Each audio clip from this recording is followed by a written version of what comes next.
The last class of problems for which mixture models are very useful is classification problems. And if you come from the machine learning literature, you will call this supervised classification, to contrast against unsupervised classification that I called clustering before. The goal in supervised classification is to start with a training set and use the information in a training set to determine the classes or the labels of a second group of observations that you call the test set. So you start with a training set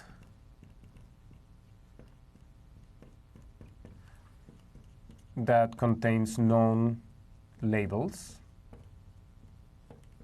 classes. And you also have a test set that has unknown labels. And you want to use this information to make predictions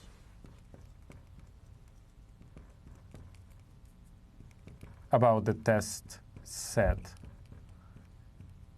labels. For example, you may want to decide whether a person suffers from a disease or not based on a set of medical tests, maybe P medical tests, and you have gone out and measured those tests in a number of individuals.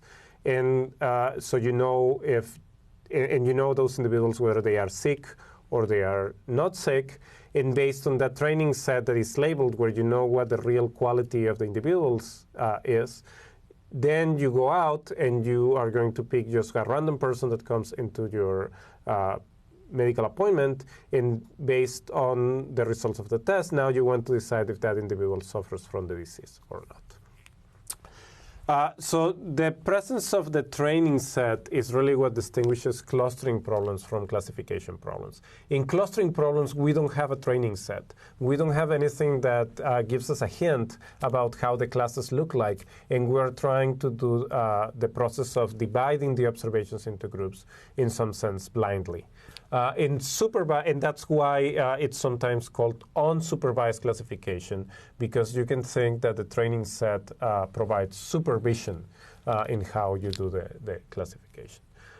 In typical supervised classification problems, on the other hand, you do have that training set. You do have that group of labeled observations that can help you make decisions about how the new groups will look like. So in some sense, supervised classification is a simpler problem than unsupervised classification because of the presence of the training set. Now, there are a number of classification procedures out there. This is a fairly common problem in the literature. You may be familiar with things like support vector machines or logistic regression for classification. I want to discuss today the similarities between using mixture models for classification and some techniques such as linear discriminant analysis,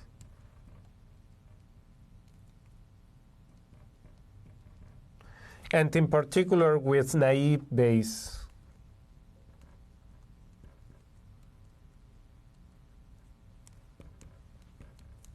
classifiers. And the idea of naive Bayes classifiers is very simple. So if you want to know what is the probability that observation I belongs to class K, you can typically obtain that by just using Bayes' theorem, by computing the prior probability that an observation is in that class, that is typically just the frequency of the class, multiplied by the density of that class, and divided by the sum over the classes of the same expression.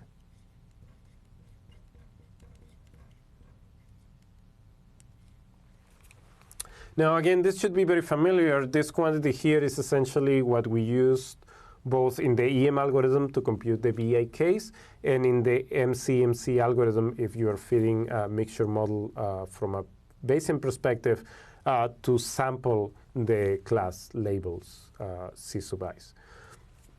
So in other words, it's clear just from writing the expression from naive Bayes that there should be a very close relationship between doing naive Bayes and doing mixture models. And in fact, you can cast naive Bayes classifiers as just a special case of mixture models. Let's discuss naive Bayes classifiers where we use Gaussian kernels for the classification. And let's introduce a little bit of notation. So remember that we have both a test set and a training set. So let's call x1 up to xn my training set.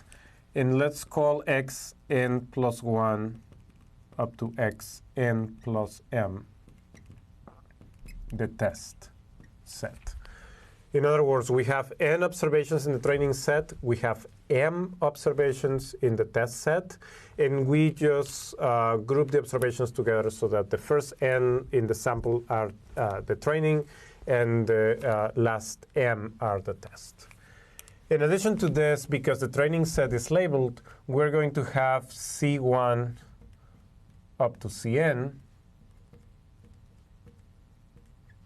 are known, but C1 or Cn plus 1 up to Cm plus n are unknown,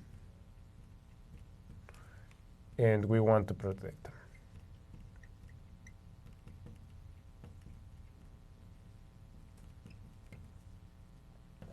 Let's write the naive Bayes classifier that uses Gaussian kernels, and we're going to use the more general Gaussian kernels that we can. So in that case, the probability that observation I belongs to class K, it's going to be equal to omega sub k, 1 over the square root 2 pi to the p. Remember that we're working with p variate normal, so we can have p features for each individual.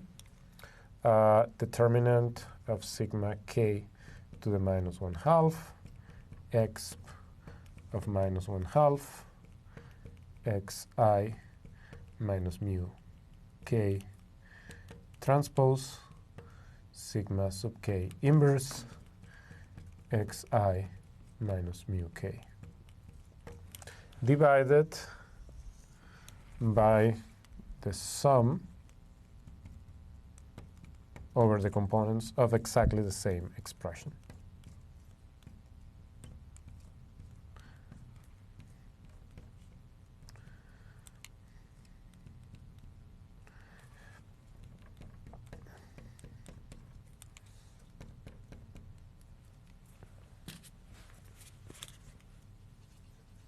This has to be L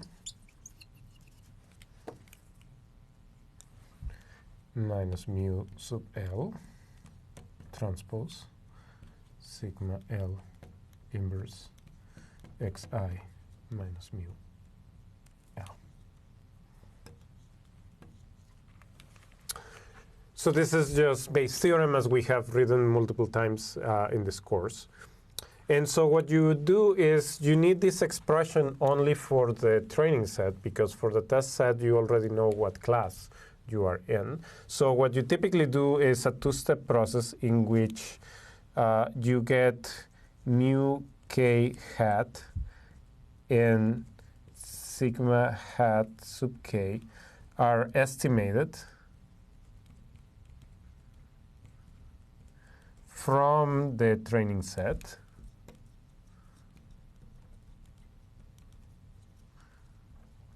And you could do different things, but it's fairly common to just fit a multivariate Gaussian to each one of the components. So your C's, your labels, divide your training set into groups. For each one of those groups, you fit one different normal, and that gives you sigma and mu. Similarly, for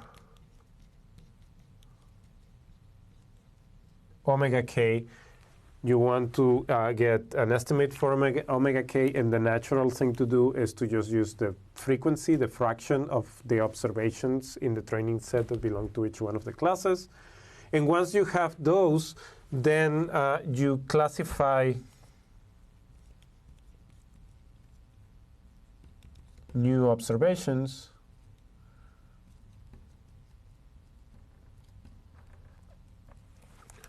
as by letting C sub I be equal to the arc max of that probability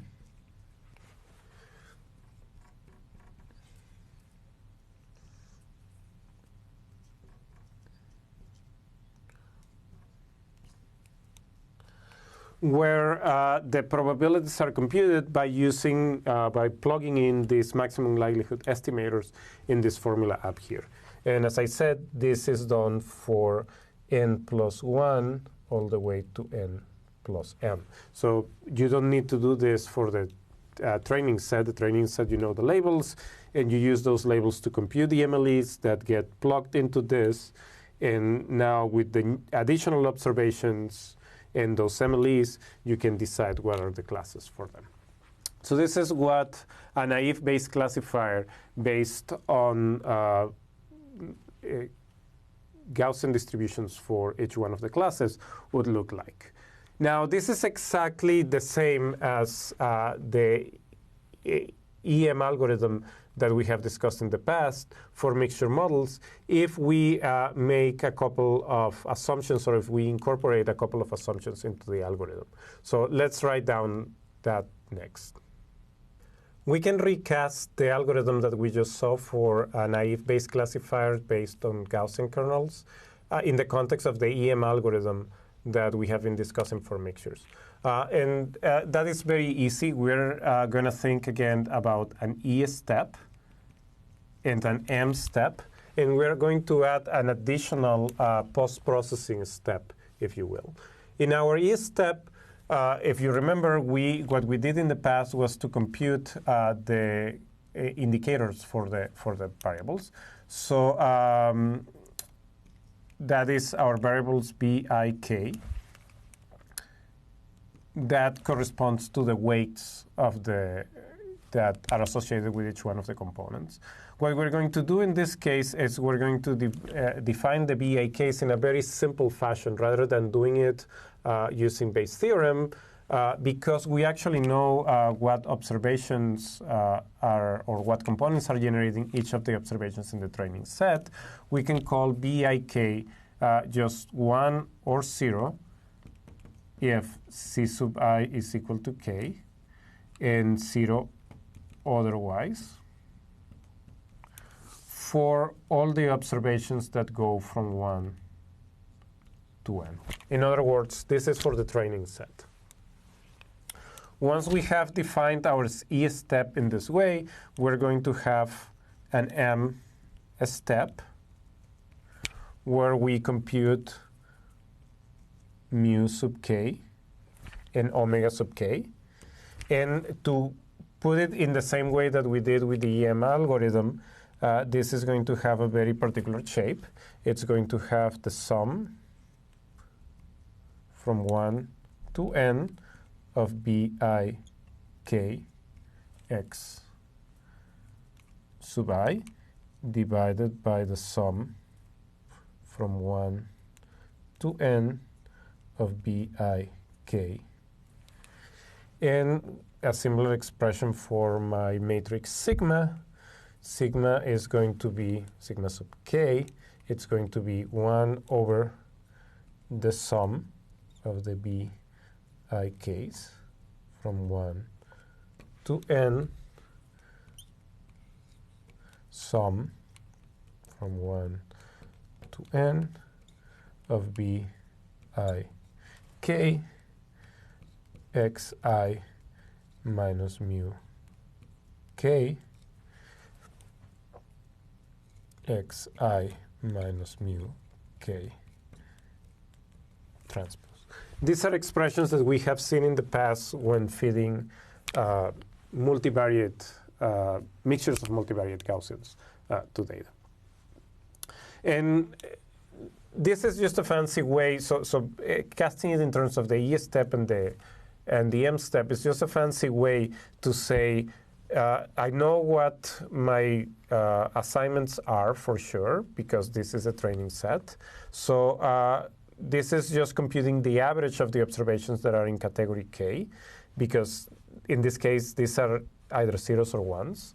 And similarly here, this is just the variance-covariance matrix of the observations that are in component K. But it's written kind of in a fancy way using this B sub I Ks as indicators. And then we have a post-processing.